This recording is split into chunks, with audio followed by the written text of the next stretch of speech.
KPM. Assalamualaikum warahmatullahi wabarakatuh dan salam sejahtera kepada semua penonton Didik TV KPM. Anda bersama dengan saya, Syafiqah Hanafiah dalam Didik TV KPM hari ini tentang sukses SPM 2022. Apa khabar semuanya? Mudah-mudahan dalam keadaan yang baik dan sejahtera selalu insya-Allah. Hari ini kita nak belajar tentang strategi, teknik untuk menjawab soalan apa? Mata pelajaran Pendidikan Islam tingkatan 4 untuk tajuk bidang fikah korban. Jadi bersama dengan kita hari ini guru yang bukan calang-calang orangnya, hebat orangnya. Jom kita kenalkan dahulu guru kita. Lihat profil guru.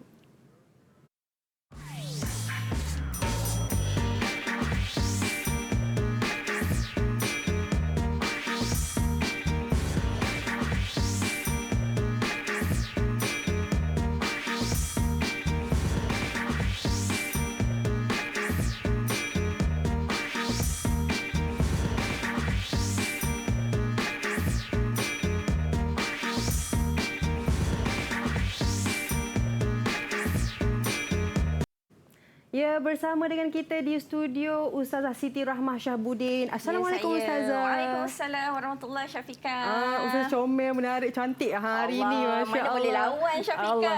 Lagi comel. Allahu Akbar. Alhamdulillah. Jadi Ustazah, Ustazah daripada Sekolah Menengah Sains Selangor ya Ustazah? Ya, Kuala Lumpur. Jangan lupa Kuala Lumpur. Betul. Jadi Ustazah, hari ini berkaitan dengan fikah.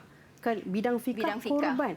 Ya, tajuk korban. Tajuk korban. Nampaknya ada yang terkorban lah hari ini, Syafiqah ya. Siapakah itu? Siapakah kita itu? nantikan. Okey, jadi Ustazah, kita bukan sahaja berdua di studio pada hari ini. Betul. Kita ada bersama dengan kita murid-murid di Google Meet daripada Sekolah Menengah Sains. Betul. Selangor juga kan Ustazah. Betul. Jadi Ustazah boleh perkenalkan mereka? Boleh, mari kita bersama dengan anak-anak ustazah, anak murid ustazah di Sekolah Menengah Sains Selangor. Yang pertama sekali anak murid ustazah yang berbaju merah, Muhammad Jufri Effendi. Lambai sikit Jufri. Lambai sikit kat kamera. Okey. Yang kedua ialah Muhammad Alif Zaim. Lambai sikit Alif Zaim. Okey, yang ketiga Muhammad Is Zikri. Lambai sikit Is. Okey, yang keempat adalah Wan Najmi Naufal. Okey Najmi. Lambai sikit. Najmi, okey. Mereka ni anak-anak murid ustazah lah di Sekolah Menengah Sains Selangor, Kuala Lumpur. Baik, itu dia murid-murid kita, jejaka-jejaka yang hebat, insya-Allah. Insya-Allah, bakal doktor, engineer ni. Insya-Allah. Amin. Jadi ustazah, untuk tajuk kita pada hari ini, bidang fikah korban. Mesti banyak kita nak belajar hari ini ustazah. Jadi saya persilakan kelas untuk ustazah hari ini. Ustazah ada 50 slide. Mari kita silakan, start. Boleh Syafiqah ya? Boleh. Okey, a'udzubillahi minasyaitonirrajim. Bismillahirrahmanirrahim. Alhamdulillahirabbil alamin. Assalatu wassalamu ala asyrafil anbiya'i wal mursalin wa ala alihi wa ashabihi ajma'in. Amma ba'du. Rabbi shrah li sadri wa yassir li amri wahlul 'uqdatam min lisani yafqahu qawli. Assalamualaikum warahmatullahi wabarakatuh. Apa khabar anak-anak murid ustazah yang berada di luar sana dan juga yang berada di Google Meet bersama ustazah pada hari ini? Alhamdulillah, hari ini kita bersama lagi di rancangan Sukses SPM 2022 di channel Didik TV KPM. Pada hari ini seperti mana yang telah diwawarkan oleh hos kita yang cantik, manis, molek iaitu Da'i Syafiqah. Kita anak-anak murid bersama Ustazah, sekali lagi Ustazah Siti Rahmah binti Syahbudin atau nama singkatan Ustazah Usrah, Usrah dalam tajuk bidang fikah korban. Jadi apa yang kita nak korbankan di sini? Banyak benda yang kita nak korbankan, tapi hari ini fokus kepada ibadah korban ya.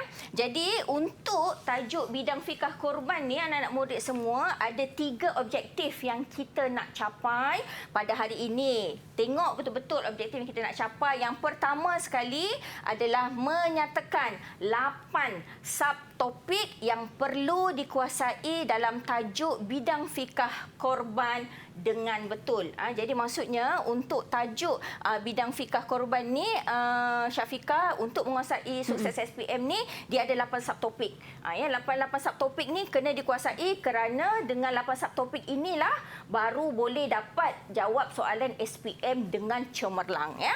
Kemudian objektif yang kedua ialah daripada 8 subtopik ni murid-murid sekalian, kita boleh keluarkan, ya. Murid-murid semua mesti dapat mengenal pasti sekurang-kurangnya 3 jenis. Ini paling kurang dah ni, Syafiqah. Ya. Kalau ikut ustazah ni lah yang kejam ni kan, 8 ni nak 8. Tapi tak apa. Kita letak objektif kita paling kurang dapat kenal pasti 3 jenis, ya. 3 jenis dan bentuk soalan SPM yang boleh terhasil daripada tajuk bidang fikah korban ini dengan jelas. Jadi ustazah harapkan murid-murid luar sana habis je kita siaran kita ni dah boleh bidang fikah korban ni, inilah dia tajuk-tajuk yang boleh keluar dari dalam periksaan SPM nanti, ya. Kemudian objektif yang ketiga ialah murid-murid dapat mengenal pasti sekurang-kurangnya kita dah tahu tadi apa dia punya bentuk dan jenis soalan yang akan keluar dari SPM. Kita pun akan ajar, ya. Ustazah akan ajar, jangan risau, kita akan share all the tips and secrets ya, untuk teknik menjawab bagi soalan-soalan yang boleh terhasil daripada tajuk bidang fikah korban ini dengan betul. So stay tune with us sampai akhir rancangan, ya. Okey, so kita masuk dalam subtopik bidang fikah korban ini. Ada 8 subtopik dalam bidang fikah korban ini mesti dikuasai oleh murid-murid di luar sana, kerana inilah dia soalan-soalan yang akan keluar dalam SPM nanti. Ini masuk soalan SPM 2022 ke, Syafiqah? Tunggulah soalannya keluar, ya. Tunggulah, tapi yang memang boleh jadi. Memang boleh jadi keluar, ya. Jadi anak-anak murid, Ustazah Jufri, Alif, Is, Najmi kena hafal. Kalau tak hafal, tunggu akibatnya, ya. Okey, yang pertama apa subtopik yang pertama? Maksud korban. Yang kedua, hukum dan dalil korban. Subtopik ketiga, binatang ternakan al-an'am yang disyariatkan korban. Ada dah kita dengar istilah-istilah baru kan? Al-an'am. Binatang apakah ini? Nanti kita kenal bersama-sama. Kemudian syarat sah korban. Subtopik yang kelima, perkara sunat korban. Subtopik yang keenam, tempoh masa pelaksanaan korban. Subtopik yang ketujuh, pembahagian daging korban. Dan subtopik yang ke-8, hikmah korban. So inilah dia anak-anak murid semua, 8 subtopik yang wajib dikuasai dalam tajuk bidang fikah kurban, ya. Jadi jangan terpedaya dengan tajuk dia kan, kurban. Nampak je satu, tapi rupanya banyak isi dia, ya. Okey. Kemudian kita masuk. Dah masuk dah ni. Kita dah start dah, ya. Maksud kurban ialah menyembelih binatang ternakan al-an'am. Jadi kita dah masuk dah tadi, dah jumpa dah tadi ni perkataan al-an'am. Al-an'am ni apa dia? Al-an'am ni adalah binatang ternakan. Apa contoh binatang ternakan yang Syafiqah tahu? Lembu. Lembu lagi? Kambing. Kambing lagi? Banyak lah Ustazah ditanya. Banyak lah kan. Betul. Yang dipelihara. Itu maksudnya binatang yang dipelihara. Dan dia al-an'am ni dia mesti yang berkaki 4. Tapi berkaki 4 ni ada juga tahu binatang yang tak halal dia berkaki 4. Jadi ingat, al-an'am ni dia punya ciri dia berkaki 4 dan dia mesti halal dimakan berdasarkan syarak. Jadi ada yang 4 kaki tapi tak halal dimakan, dia tak masuk al-an'am, ya. Tak masuk. Dia ada juga binatang ternakan yang halal dimakan macam ayam, tapi memandangkan kakinya 2, ya, tidak bisa dikorbankan, ya. Tak boleh. Jadi dia tidak termasuk dalam binatang al-an'am, ya. Pada 10 Zulhijjah hingga akhir hari tasyrik. Jadi ingat, untuk korban ni, untuk masuk korban ni, dia menyembelih binatang ternakan al-an'am, tapi mesti ada pada waktu tertentu, ya. Murid-murid semua pada waktu tertentu, iaitu 10 Zulhijjah. Nak senang ingat tu raya pertama lah, Syafiqah. Raya haji pertama atau raya korban lah. Ya, kalau kat Malaysia ni murid-murid semua kita panggil raya haji, raya korban, samalah tu, ya. Dari raya pertama tu, ya, hingga akhir hari tasyrik. Ya Allah Ustazah, apa pula hari tasyrik Ustazah? Ya Allah, tolonglah Ustazah, kan. Hari tasyrik ni hari raya haji keempat. Senang nak ingat tu, hari raya haji yang keempat. Kalau tak nak hafal yang tu, hafal je hari tasyrik, senang, ya. Dan kemudian ada pula lagi tambahannya, bertujuan mendekatkan diri kepada Allah Subhanahu Wa Taala. Jadi ingat, ada 3 part Ada 3 benda, 3 unsur dalam maksud korban. Inilah dia yang murid-murid semua kena hafal. Ya. Jadi untuk subtopik maksud korban ni, dia akan masuk dalam kertas 1 SPM. Jenis soalannya memanglah maksud, pengertian, takrif. Kata tugas yang akan ditanya untuk soalan maksud ialah apakah dan nyatakan, dan konstruk. Konstruk ni apa? Konstruk ni adalah kemahiran yang murid-murid perlu gunakan untuk menjawab soalan maksud. Ya. Jadi untuk menjawab soalan maksud, murid-murid perlu menggunakan kemahiran mengingat, dan tentulah mengingat. Kalau tak hafal memang tak boleh jawab, ya. Dan memahami konsep dia supaya lebih mudah nak menghafal dan kemudian menjawab soalan tadi dengan tepat, ya. Okey, jadi untuk teknik menjawab soalan maksud ni, markah dia biasanya dia memang akan peruntukkan 2 markah, ya, untuk menjawab soalan maksud. Dan 2 markah ni macam mana dia bagi? 1 main point, 1 markah. Jadi berapa main point diperlukan untuk jawab soalan ni? 2. Pandai Syafiqah. 2 main point, ya. Murid-murid semua. Jenis item untuk soalan maksud adalah subjective response terhad. Maksudnya adalah jawapan maksud mesti berdasarkan buku teks. Kalau jawapan tu tidak berdasarkan buku teks, maka minta maaf ya, markah tu dia akan ada masalah. Ya. Kalau tak sama dengan buku teks, dia akan ada masalah. Maksudnya markah nak dapat penuh tu, dia susah nak dapat penuh. Macam itulah, ya, ceritanya. Okey, so teknik dia berikan maksud dari segi istilah, kerana kadang-kadang dalam tajuk peringkat Islam ni dia ada bagi maksud dari segi bahasa, dia ada bagi maksud dari segi istilah. Jadi kalau murid-murid jumpa soalan maksud, mesti bagi dari segi istilah. Kecuali dia tanya, apakah maksud haji dari segi bahasa? Barulah bagi yang bahasa. Kalau tak, mesti bagi istilah. Jawab dalam bentuk perenggan, jangan point. Mesti ada 2 main point dibuat dalam 1 ayat. Ya, mesti buat dalam 1 ayat. Okey. So, tips untuk menjawab soalan maksud, bahagikan maksud tadi kepada 2 bahagian. Contoh yang untuk korban ni, dia ada 2 bahagian macam ni. Dan kenal pasti 2 main point. Untuk setiap bahagian maksud tu, bolkanlah. Ya, kalau dekat buku nota tu, highlightkan ke apa ke kan. Kemudian, sebaik-baiknya gunakan ayat buku teks, baru dia dapat menjamin dapat markah penuh, barulah sukses SPM.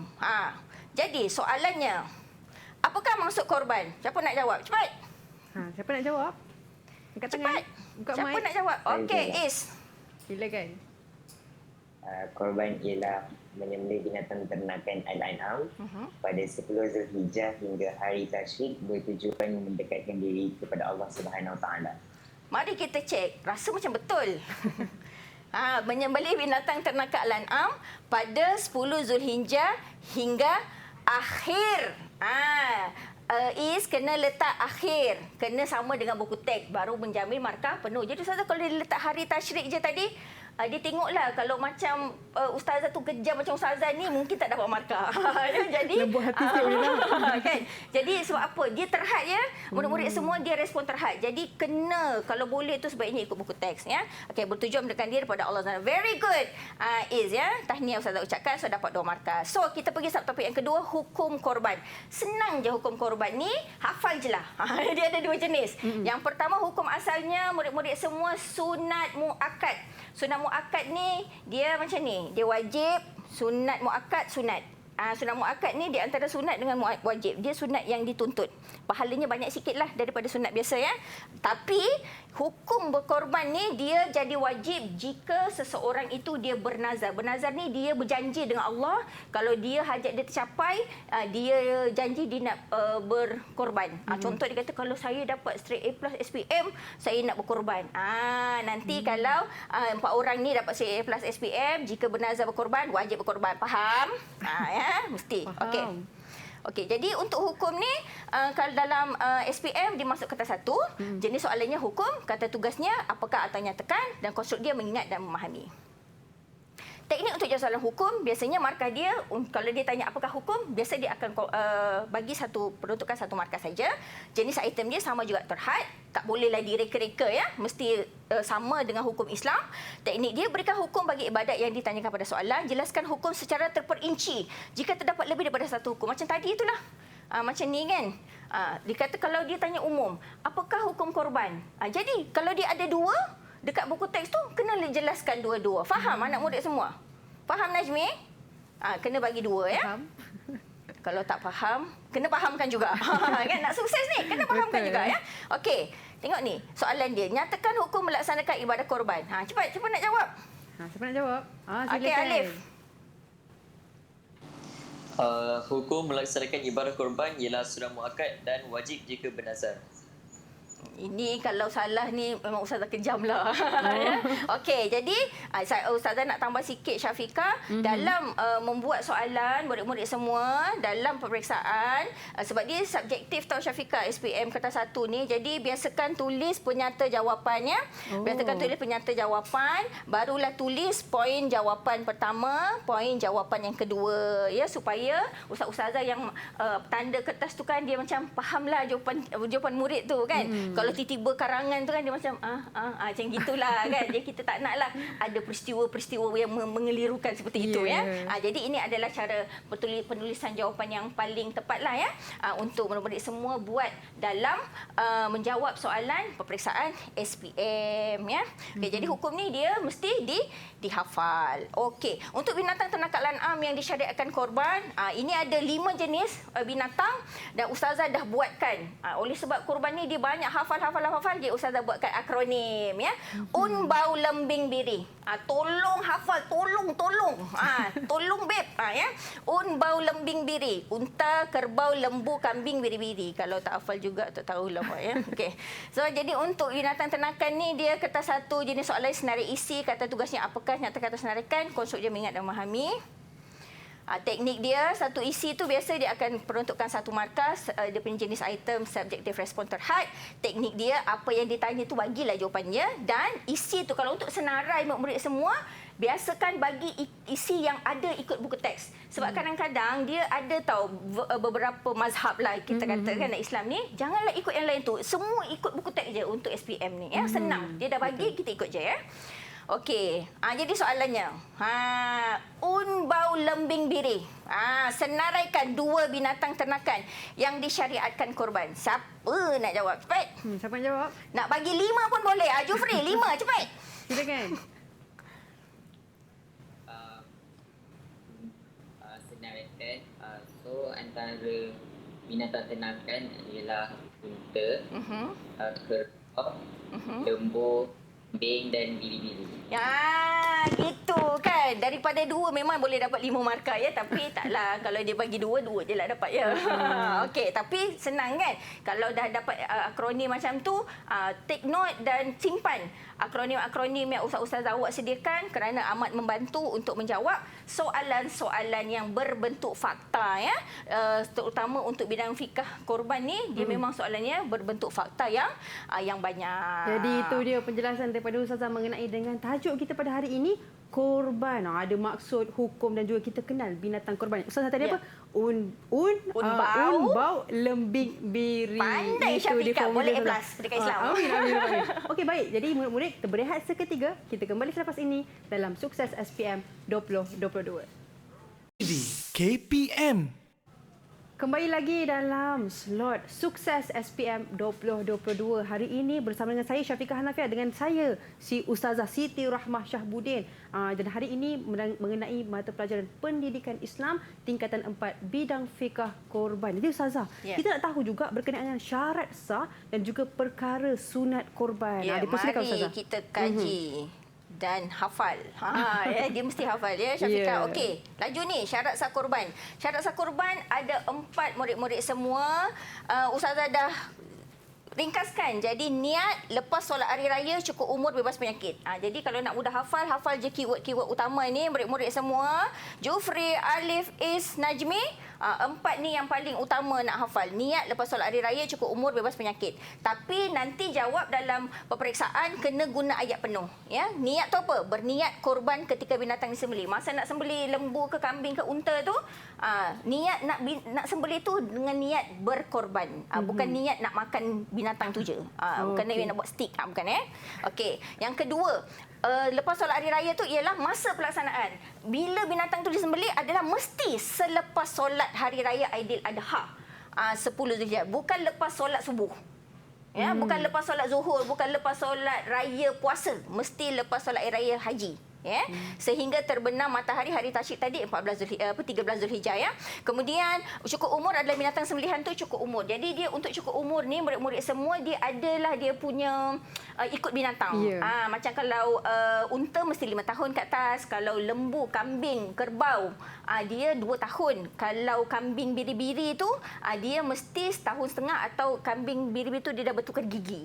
Dia kena ada macam tu, ya. Kemudian bebas penyakit tu binatang sembelihan tadi yang bau lembing biri tu dia mestilah bebas daripada sebarang penyakit. Dia tak boleh tempang, dia tak boleh ada penyakit dan sebagainya, ya. Okey.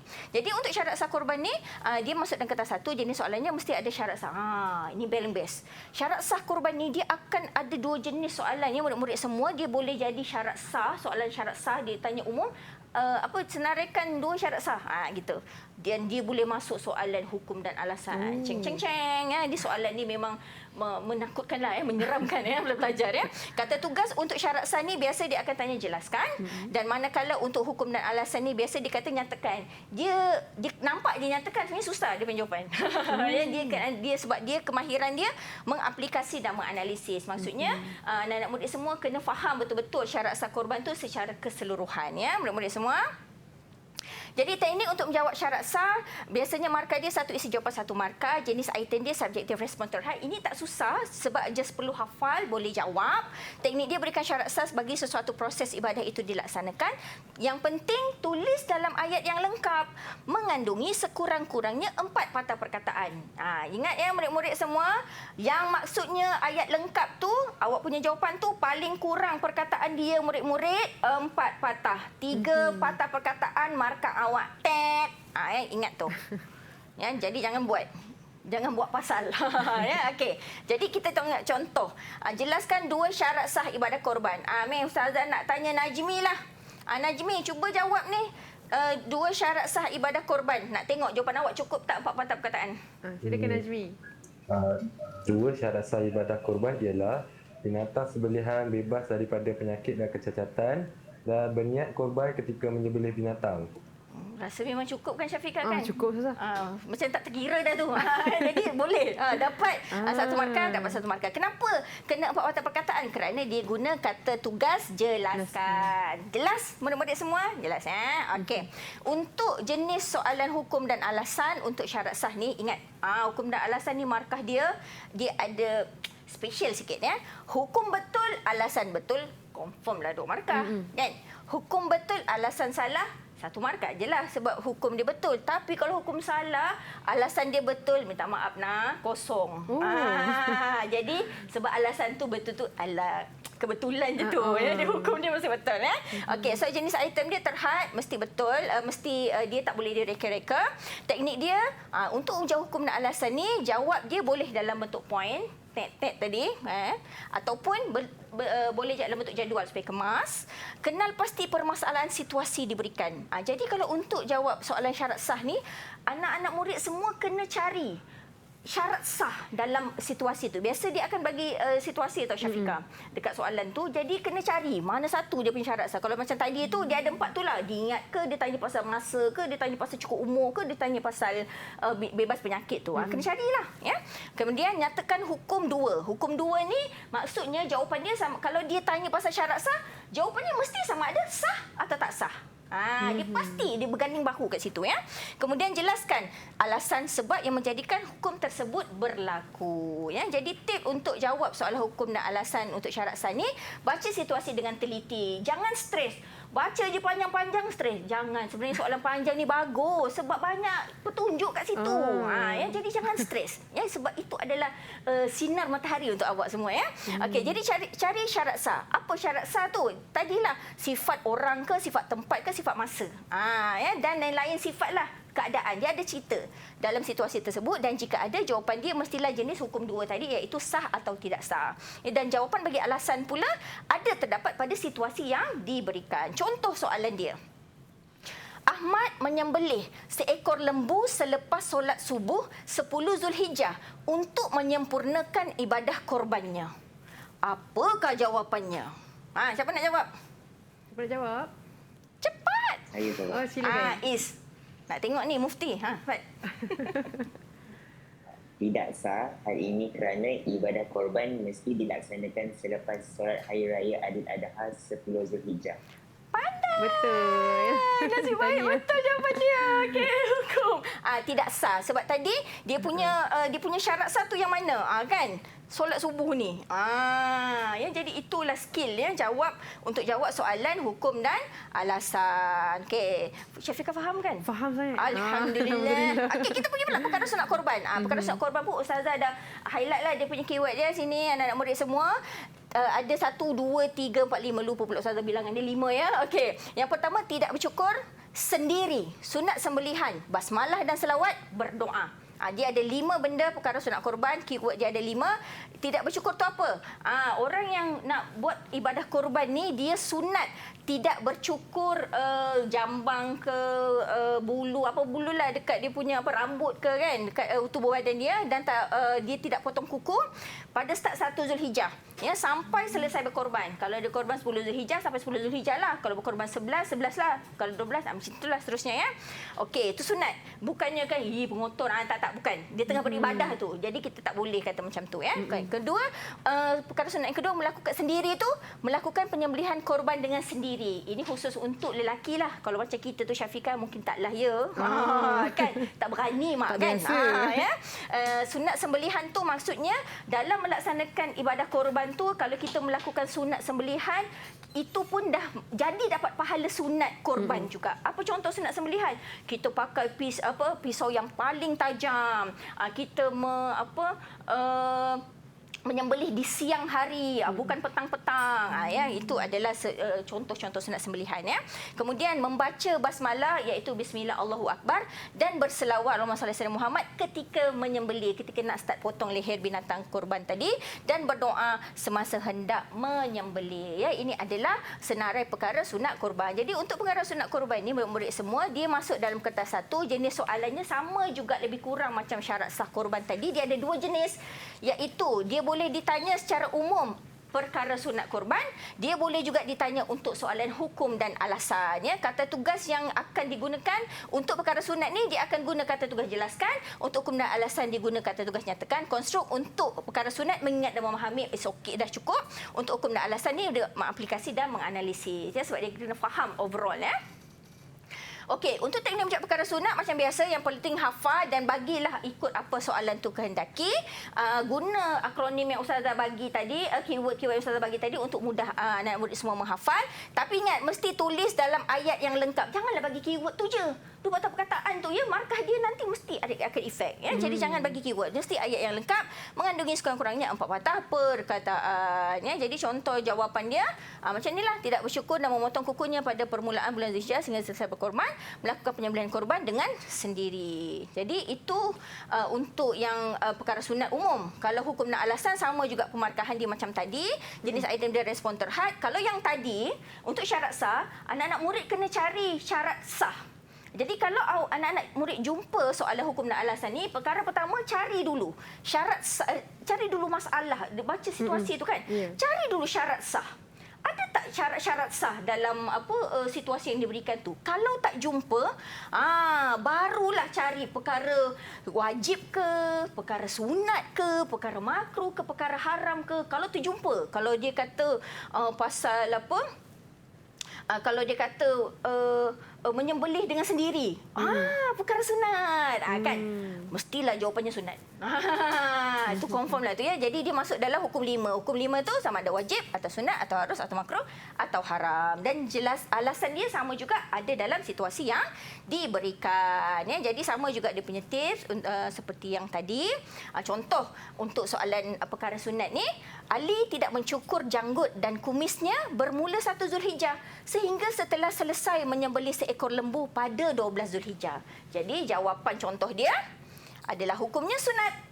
Alasan dia tidak bercukur termasuk dalam perkara sunat korban sehingga selesai ibadah korban dilaksanakan. Ini adalah cara anak-anak murid menulis jawapan untuk alasan. Itu dia daripada Ustazah, penjelasan yang cukup mantap Ustazah kan. Kita nak cakap tentang mudah-mudahan fahamlah mereka dan ya, juga Syafiqah. Perkara sunat korban. Mudah-mudahan faham dan kita boleh skor A dah untuk subjek pendidikan Islam bidang fikah dan korban. Jadi murid-murid Ustazah, kita nak berehat seketika. Kita kembali selepas ini dalam Sukses SPM 2022. Di KPM. Kembali lagi dalam Sukses SPM 2022 Didik TV KPM. Hari ini kita belajar tentang mata pelajaran pendidikan Islam mengenai bidang fikah korban. Jadi Ustazah, banyak sebenarnya saya dah belajar ni. Syarat solat, sunat, perkara sunat dan sebagainya. Tapi Ustazah, untuk segmen kali ini, pembahagian daging dan hikmah korban itu sendiri. Dipersilakan. Betul. Kita dah sembelih-sembelih tadi. Kita nak bagi pula daging ya, Syafiqah. Okey.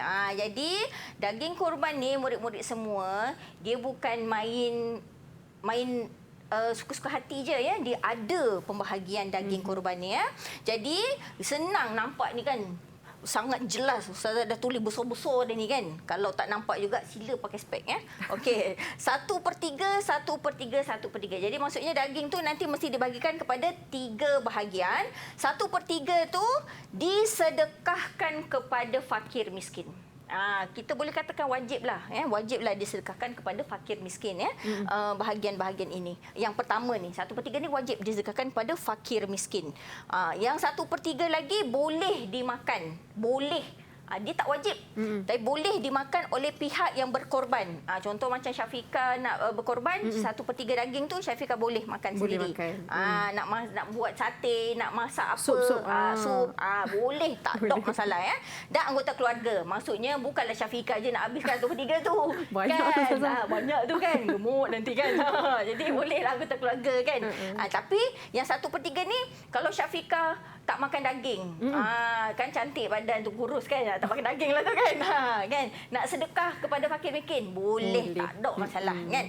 Yang 1/3 ni dihadiahkan kepada sahabat handai termasuk orang kaya dan jiran. Maksudnya kadang-kadang 1/3 ni ada orang salah faham tau Syafiqah.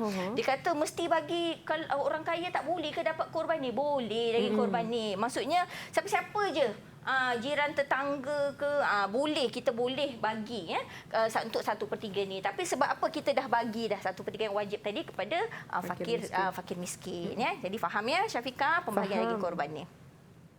Kita masuk pula SPM. Ni sukses kan? Okey. Jadi untuk pembagian daging korban ni, murid-murid semua, dia akan masuk dalam kata satu jugalah. Ya, jenis soalannya senarai isi. Jadi senarai isi ni, dia mestilah soalan fakta dan mestilah dihafal. Ya, kata tugas untuk soalan pembagian daging korban ni, nyatakan atau senaraikan, dan kemahiran konstruk yang perlu murid-murid semua gunakan untuk menjawab soalan pembagian daging korban ni mesti ingat dan faham. Kalau faham di pembahagian dia ni, daging tu kena bahagi kepada 3 bahagian, memang sangat senang nak hafal. Sangat senang nak hafal. Jadi memang kena guna kemahiran yang Allah bagi ni ya. Jadi jangan sia-siakan. Dia kena hafal supaya anak-anak murid semua senang nak jawab soalan ni, kerana nampak je macam ni, kenapa Ustazah cakap ni, sebab banyak juga yang salah. Itu macam nak cekik ni. Jangan salah ya, jangan salah. Okey. Okey. Jadi teknik menjawab soalan senarai isi pembagian daging ni, 1 isi jawapan 1 markah. Biasanya dia akan tanya, memang dia kena bagi 3 jawapan lah ya. Jenis item dia subjektif respon terhad, ingat tu terhad. Jawapannya kena samalah macam apa yang Ustazah tulis tadi, sebab itu berdasarkan buku teks. Berikan senarai isi berdasarkan kehendak soalan dan sebaiknya gunakan ayat buku teks ya. Okey, senaraikan pembahagian daging korban 3 markah. Jadi murid-murid semua, walaupun dia tak letak kat sini 3, ada tak nampak perkataan 3? Tak ada. Ada ke? Ada ke nampak? Tak ada kan? Okay. Tapi sebab dia 3 markah, maksudnya dia kena bagi berapa jawapan? 3. Berapa jawapan? 3. Pandai. Okey, jadi siapa nak bagi jawapan? Siapa nak bagi jawapan? Siapa nak bagi jawapan? Ada nak bagi?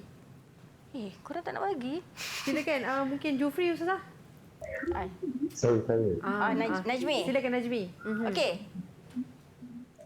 Jadi pembagian daging korban ialah 1/3 dimakan oleh pihak yang berkorban dan ahli keluarga pihak tersebut. Dia dulu. 1/3 pula Ingat dia dulu. Boleh, terus.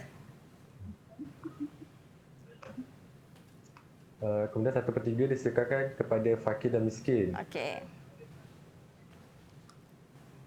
Dan lagi 1/3 pula dihadiahkan kepada sahabat handai termasuk orang kaya ataupun jiran. Okey, very good. Ya, jadi memang kalau boleh gunalah ayat buku teks tu. Jadi jangan jangan cuba-cuba guna ayat yang lain, takut nanti jawapan awak mengelirukan.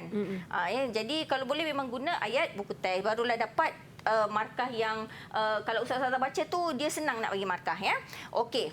Kemudian untuk pembagian daging korban ni dia ada juga berkaitan dengan hukum. Agihan daging korban tu.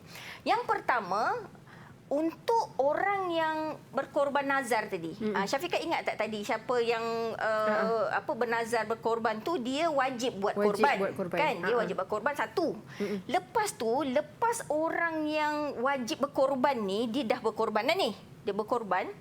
Kalau orang yang berkorban dia tak bernazar tapi dia berkorban, daging dia tu dia boleh 1/3 tu. Tapi kalau untuk orang yang bernazar ni dia berkorban, daging dia tu dia tak boleh ambil langsung. Dia wajib 1 ekor lembu ke, 1 ekor kambing ke, 1 ekor kerbau ke, dia kena bagi semua. Satu ekor tu kepada fakir dan miskin. Itu ingat. Ya, ingat orang yang berkorban biasa maksudnya yang sunat muakkad dengan orang yang wajib bernazar tadi, dia bernazar dia nak berkorban, so dia wajib berkorban dah satu. Hukum dia wajib berkorban dah. Kemudian lepas dia dah berkorban tu, dia tak boleh pula makan dia punya daging korban tu. Dia jadi jangan cuba-cubalah. Jangan cuba-cuba, ya. Kalau dia nak makan juga dia kenalah masuk korban yang sunat muakkad. Ya. Okey. Kemudian okey, ni habis kat sini. Faham, ya? Faham, Syafiqah? Faham. Okey, very good. Okey, kemudian ini pula yang korban umum je. Semua orang yang berkorban. Korban sunat muakkad ke, korban yang nazar tu ke, yang wajib tu, kan? Orang yang berkorban ni haram. Haram tu maksudnya tak boleh lah. Kalau dia buat dosa, ya. Haram menjual daging korban. Dia buat bisnes pula dah. Bisnes lah. Tak faham lah. Kan? Tak boleh. Kan? Dah buat 1/3 kan. Dia simpan kat peti ais, tak masak-masak. Jual lah. Tak boleh. Tak boleh. Baik sedekah. Jangan, tak boleh jual. Jadi bukan daging je tak boleh jual ni. Murid-murid semua. Yang tak boleh tu termasuklah kulit.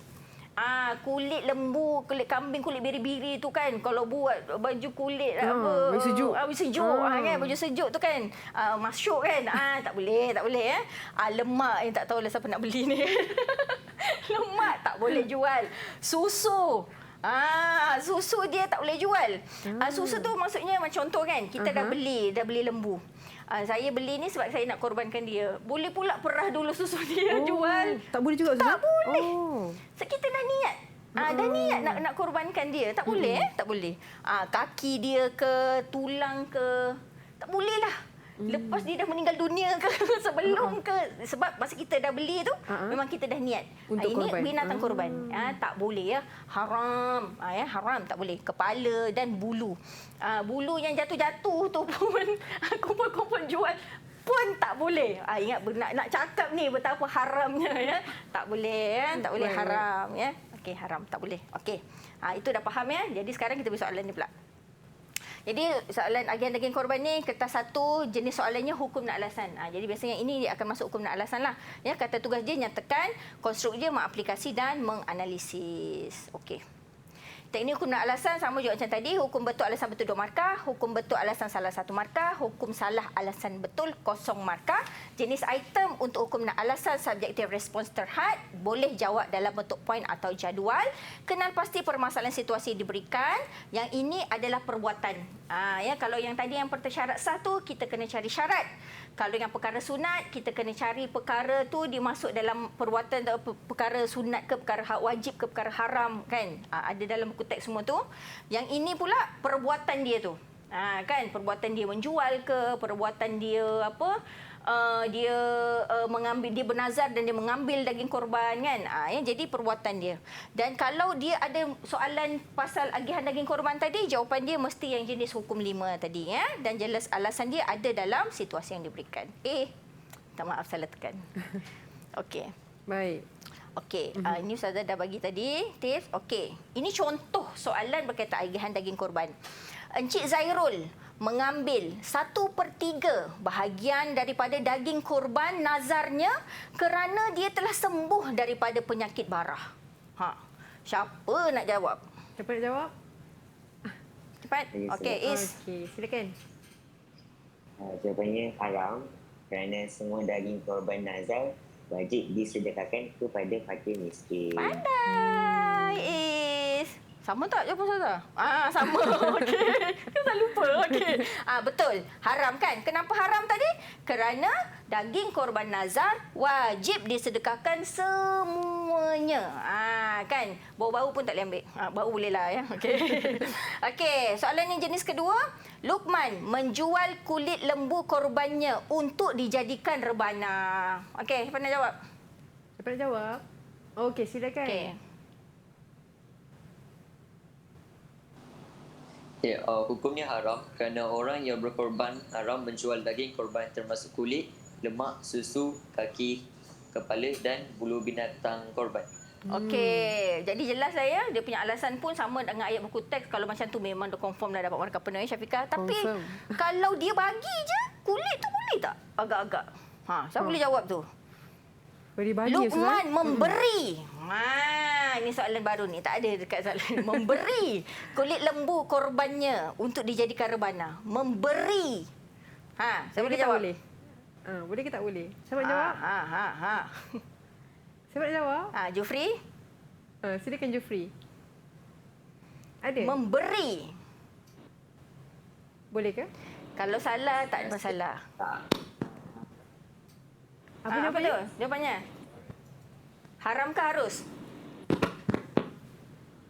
Saya rasa haram sebab memang tak boleh bagi.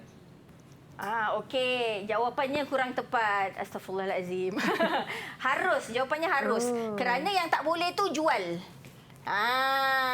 Yang haram tu perbuatan jual. Kalau beri, boleh. Kalau sebab apa? Kita kiaskan dengan sedekah tadi. Yalah, sedekah kan? Sedekah boleh. Kan? Beri boleh. Ya? Sebab apa dia nak simpan kulit lembu tu? Bagi je lah. Kau orang kan? Buat apa kan? Ya, okey. Betul. Okey. Kemudian hikmah korban. Hikmah ni adalah kebaikan yang kita perolehi kalau kita buat korban tu, kebaikan apa lain yang kita perolehi. Yang pertama, mengagungkan syiar Islam yang merupakan tanda takwa untuk mendekatkan diri kepada Allah Subhanahu Wa Taala. Jadi kita rasa kita berkorban lah kan. Kita berkorban ni kita spend tenaga, spend duit kan untuk menunjukkan kita ni hamba Allah Subhanahu Wa Taala ya. Menghayati semangat pengorbanan agung yang telah dilakukan oleh Nabi Ibrahim alaihissalam supaya semangat tersebut menaikkan semangat jihad. Dan sebab Nabi Ibrahim, kita ni nasib baiklah disuruh sembelih korban lembu kan. Nabi Ibrahim lagilah anak. Nasib baik tak jadi ya. Okey, mengeratkan persaudaraan antara umat Islam kerana solat sunat Idul Adha menghimpunkan seluruh umat Islam, tanda bersyukur kepada Allah SWT atas segala nikmat supaya rezeki yang diperoleh sentiasa diberkati. Daripada kita belanja beli benda-benda yang kurang berfaedah, baik kita spend untuk ibadat kepada Allah SWT. Jadi untuk hikmah ni dimasuk kata satu, jenis soalannya hikmah. Kata tugasnya terangkan, konstruk dia mengaplikasi dan menganalisis ya. Jadi untuk teknik macam soalan hikmah, maksud hikmah ni kebaikan diperoleh kesan daripada melakukan satu perkara. Untuk soalan hikmah biasanya satu isi dua markah, dua markah ni satu markah isi dan satu markah lagi adalah markah huraian. Dan jenis item untuk hikmah ialah respons terbuka. Maksudnya jawapan dia tidak mesti ikut buku teks, boleh dapat daripada sumber jawapan yang lain dan mesti dijawab dalam bentuk point, tulis dalam bentuk ayat, positif sahaja. Jangan letak benda-benda negatif yang tak baik. Mesti kalau hikmah mesti benda baik je. Ya. Dan gunakan perkataan yang berimbuhan men.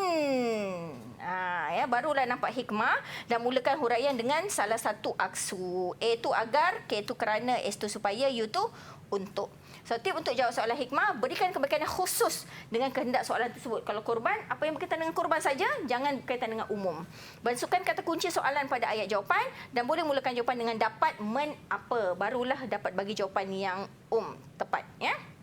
Contoh soalan. Terangkan dua hikmah disyariatkan ibadah korban. Okey, siapa nak jawab? Siapa nak jawab?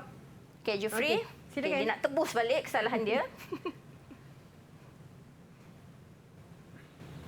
Dua hikmah disyariatkan ibadah korban ialah mengagungkan syiar Islam yang merupakan tanda takwa untuk mendekatkan diri kepada Allah Subhanahu Wa Taala. Very good. Selain itu, ibadah korban juga dapat mengeratkan persaudaraan antara umat Islam kerana solat sunat Aidil Adha menyumpulkan seluruh umat Islam. Okey, terima kasih. Jufri, Ustazah nak highlight, tengok ya, dia guna man. Ya, perkataan yang berimbuhan man. Kemudian, dia kebaikan dia khusus. Tadi ibadah korban mendekatkan diri. Dia guna isi yang mendekatkan diri, kemudian Aidil Adha.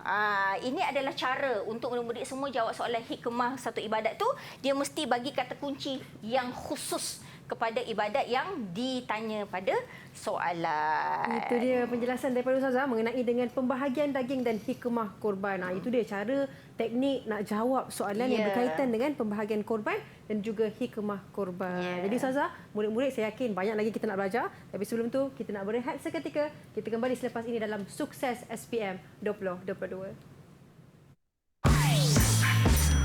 Didik TV KPM.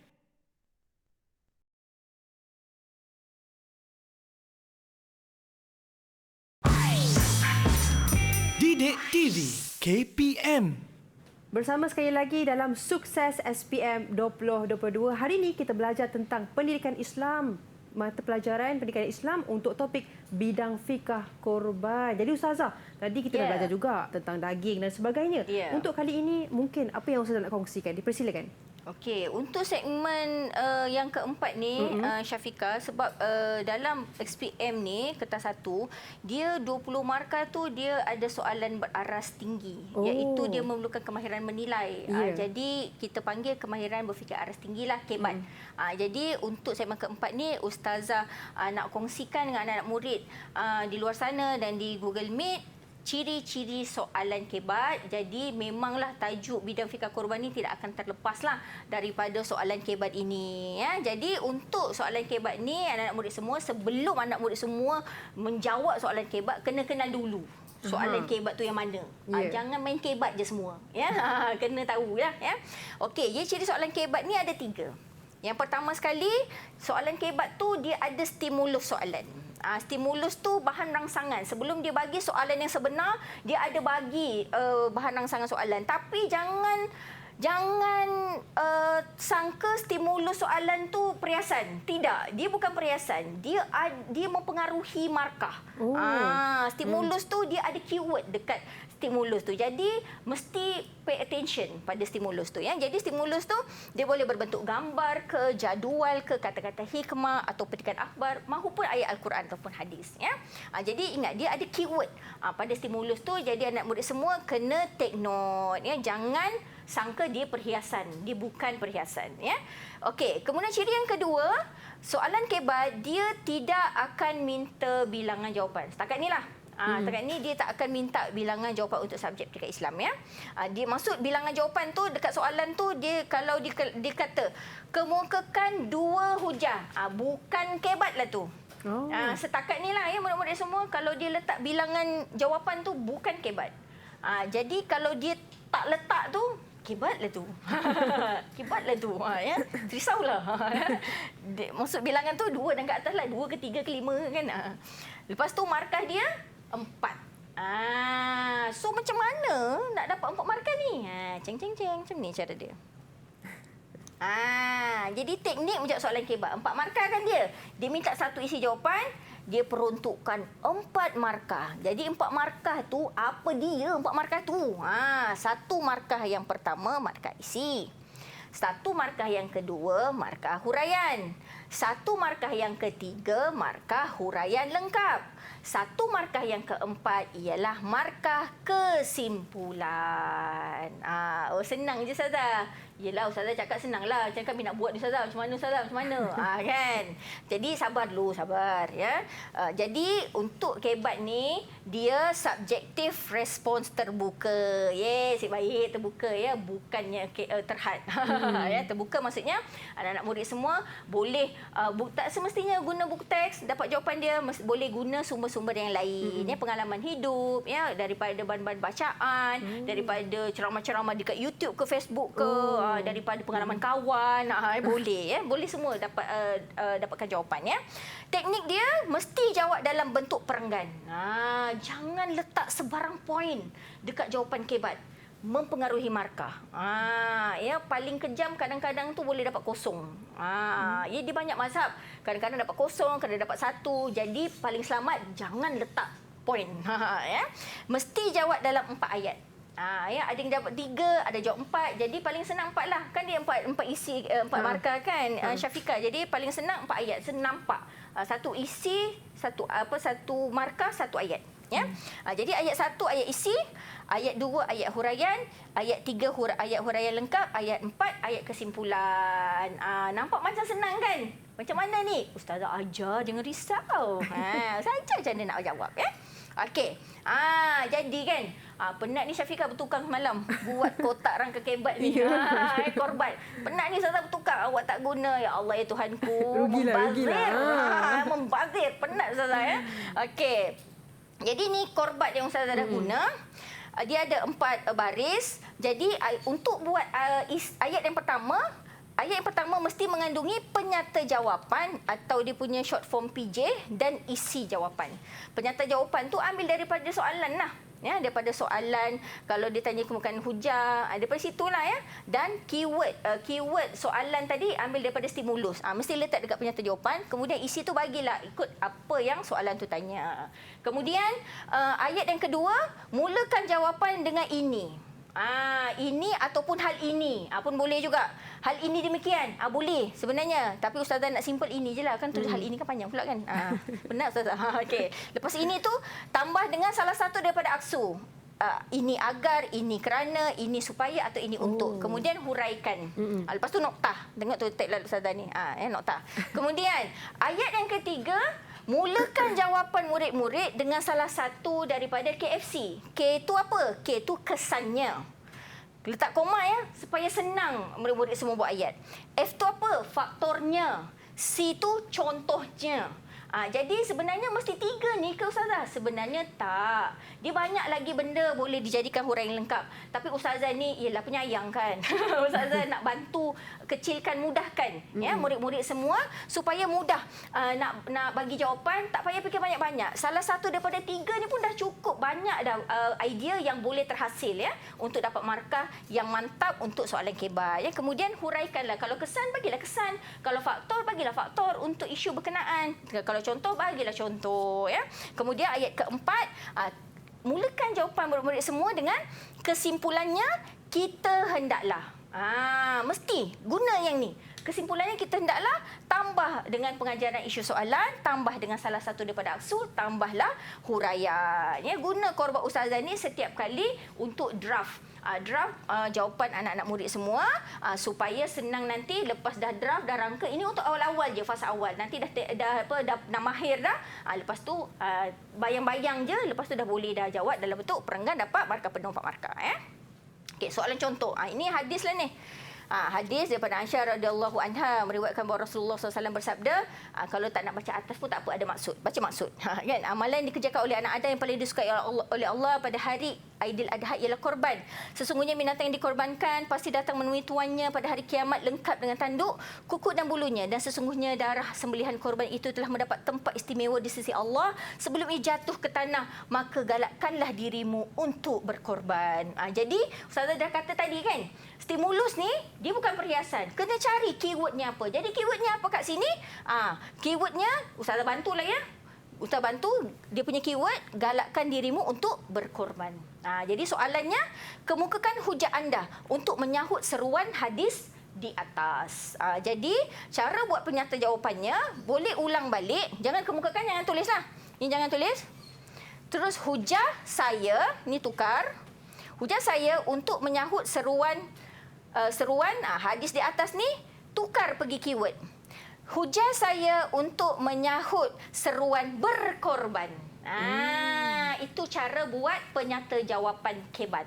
Awak dah dapat dah kunci awak punya isi dengan keyword soalan, boleh dapat markah kat situ. Ya. Langkah 1, baca stimulus dan soalan dengan teliti. Langkah 2, guna korbat untuk merangka jawapan. Langkah 3, cari kata kunci dan masukkan pada penyata jawapan. Macam Ustazah ajar tadi.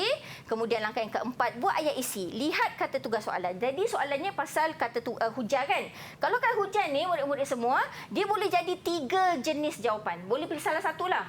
Jadi boleh bagi konsep atau cara atau kesan. Jadi kalau tadi berkorban tu dia umum, dia mesti dia nak konsep. Konsep korban tu apa? Konsep berkorban tu boleh dapat daripada maksud dia. Kalau supaya senanglah, kalau cara kadang-kadang tu kalau hujah dia minta cara nak buat. Kalau hujah tu kadang-kadang dia minta kesan kepada isu tu. Jadi kalau soalan tadi tu dia minta konsep. Okey, jadi langkah yang kelima, buat ayat huraian tu senang je. Ini tambahlah aksu dengan huraian. Buat ayat huraian lengkap. Pilih salah satu KFC, kemudian huraikan dan buat ayat kesimpulan, guna je korban yang Ustazah ajar tadi. Ini contoh dia. Hujah saya untuk menyahut seruan hadis galakan berkorban ialah ibadah, konsep ibadah korban dapat mendekatkan diri kita kepada Allah SWT. Dah dapat satu markah isi. Hal ini kerana kita tidak berkira untuk membelanjakan wang ringgit dan tenaga semata-mata untuk beribadat. Dah dapat markah huraian. KFC tadi Ustazah pilih satu. K, kesannya. Kesannya kita dah tak berkira tu, rezeki dapat dimanfaatkan ke arah jalan yang diredai Allah dan menambahkan pahala. Dapat dah markah huraian lengkap. Kemudian tutuplah jawapan kebat anak-anak semua dengan kesimpulannya. Kita hendaklah berazam melaksanakan ibadah korban setiap tahun agar dapat menjadi mukmin yang bertakwa. Jadi kalau guna korban yang Ustazah binakan untuk murid-murid semua, insya-Allah mudah sangat nak jawab soalan kebat dengan mendapat markah penuh dan sukses SPM 2022. Insya-Allah, itu dia penjelasan daripada Ustazah mengenai dengan kita nak belajar teknik jawab soalan untuk korban. Jadi Ustazah, apakah rumusan untuk topik kita pada hari ini Ustazah? Okey, rumusan untuk topik kita pada hari ini, ni ulang je lah tadi ni. Ustazah harapkan dengan kita dah bercakap selama 1 jam lebih kurang Syafiqah dengan anak murid Ustazah daripada Sains Selangor 4 orang ni dapat bekerjasama dengan baik memberikan jawapan-jawapan yang jitu. Kita dapat menyatakan 8 subtopik yang perlu dikuasai dalam tajuk bidang fikah korban dengan betul, mengenal pasti sekurang-kurangnya 3 jenis soalan dan bentuk soalan SPM yang boleh terhasil daripada tajuk bidang fikah korban dengan jelas, dan mengenal pasti sekurang-kurangnya 3 teknik menjawab bagi soalan-soalan yang boleh terhasil daripada tajuk bidang fikah korban ini dengan betul. Itu dia, Masya Allah, penjelasan yang sangat mantap daripada Ustazah kita pada hari ini, Ustazah Siti Rahmah Syahbudin daripada Sekolah Menengah Sains Selangor Kuala Lumpur. Terima kasih Ustazah. Terima kasih banyak-banyak. InsyaAllah kita berjumpa lagi di lain hari. Untuk murid-murid juga, saya ucapkan terima kasih kerana setia menonton kami hingga ke hujung rancangan. Teruskan belajar, jangan pernah berhenti belajar. Saya tutup dengan Assalamualaikum warahmatullahi wabarakatuh.